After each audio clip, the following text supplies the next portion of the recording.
allí con dos de sus discípulos. Oiga, dos de sus discípulos. Y vio a Jesús. Y vio a Jesús. Yo como ministro siempre quiero tener la bendición de estar viendo a Jesús, ¿verdad? Y por supuesto, una de las cosas que el ministro tiene que aprender, y la oveja tiene que aprender. Por eso es que el abuelo espiritual, el pastor de mi pastor, le gritaba a los pastores: pastores, no se vayan a enamorar de las ovejas más que de aquel que les dio las ovejas. Y decía yo: qué hombre más sabio. Y luego se dirigía a las ovejas: ovejas, no te vayas a enamorar más del pastor que del pastor de Salmo 23, del buen pastor, ¿verdad? Porque ese realmente es el éxito, es el éxito. Bueno, entonces dice que Juan vio a Jesús. ¿Y cuántos quieren ver a Jesús? ¿Cuántos quisieran ver a Jesús? Amén. Oh, ¿qué pasaría si nosotros lo llegáramos a ver? Bueno, espero yo que nosotros no nos muramos, ¿verdad? Bueno, pero dice que vio a Jesús. ¿Quién? Juan. Y le dijo a sus dos discípulos.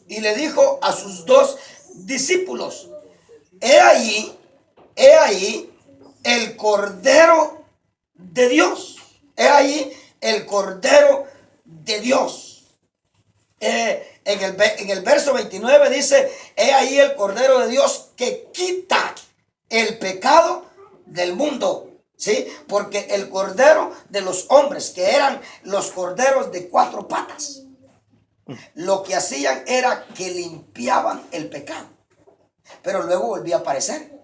Amén. Pero este cordero, no de los hombres, sino que de Dios, porque dice que Jesús es cordero no de los hombres, es el cordero de Dios. Aleluya. Porque el cordero de los hombres de 4 patitas se sacrificaban, ¿sí? Pero este era el Cordero de Dios. Entonces dice que en el verso 37, en el verso 36, y vio a Jesús que pasaba y dijo a sus dos discípulos: he allí el Cordero de Dios, ¿verdad?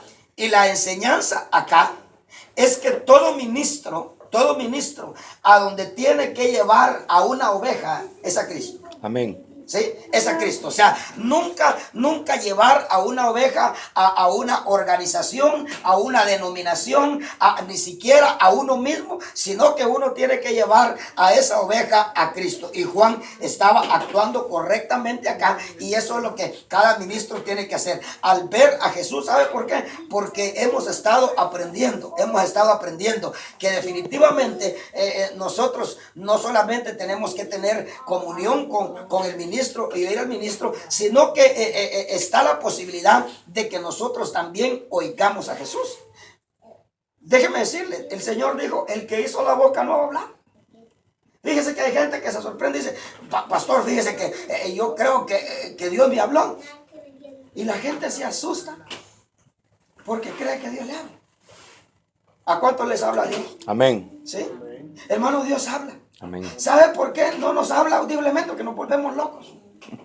Pero Dios habla el corazón. Amén. Dios habla la mente. Hay gente que viene conmigo a decirme: fíjese que Dios me habló. Y bueno, y que no sé si es Dios, me dijo, o es el diablo. Porque el diablo habla también. Así es. Y el diablo habla también. Sí. Y a veces le damos más oportunidad de hablar al diablo que a Dios. Así es. ¿Sí? Ahora, y le digo yo: ¿y qué le dijo esa voz? Que fuera al culto. Y yo le digo: ¿usted cree que el diablo le va a andar diciendo que vaya al culto? Obvio, ¿verdad? Entonces esa voz tuvo que haber venido de Dios. Hay algo otro que me dice: ¿y qué le dijo? Que amara a los hermanos. ¿Usted cree que el diablo le va a andar diciendo que ame a los hermanos? No, el diablo no le va a estar diciendo que ame a los hermanos. Otro me dice, y me habló, ¿y qué le dijo? Que yo tengo que obedecer. Muy bien. El diablo no le va a andar diciendo a usted que obedezca a Dios, ¿verdad? O que obedezca al pastor. No, hermano, no. Esas son voces de Dios. ¿A cuánto les ha hablado por medio de la palabra? Amén. Sí. Qué bonito cuando uno lee, hermano, y uno, hasta las lágrimas se le caen a uno, ¿verdad? Alguien un día abrió la Biblia y la abrió, y parece que le habló tanto el Señor que se asustó y dijo: esta cosa habla. Porque en cualquier lugar que abría la Biblia, el Señor le decía algo directamente y mejor cerró la Biblia y dijo, esta cosa habla, y le dio miedo, ¿verdad? Porque esta es una palabra viva. Amén. Esta no es una palabra muerta, no es una palabra inerte, no, esta es una palabra que tiene vida, ¿sí? Y por supuesto, ¿y para qué tiene vida? Para los que están muertos. Esta palabra es para nosotros, que algunos estamos muertos y otros medios muertos. Porque es palabra viva, es palabra que nos puede venir a dar vida. Entonces, oiga lo que dice. Y los dos discípulos le oyeron.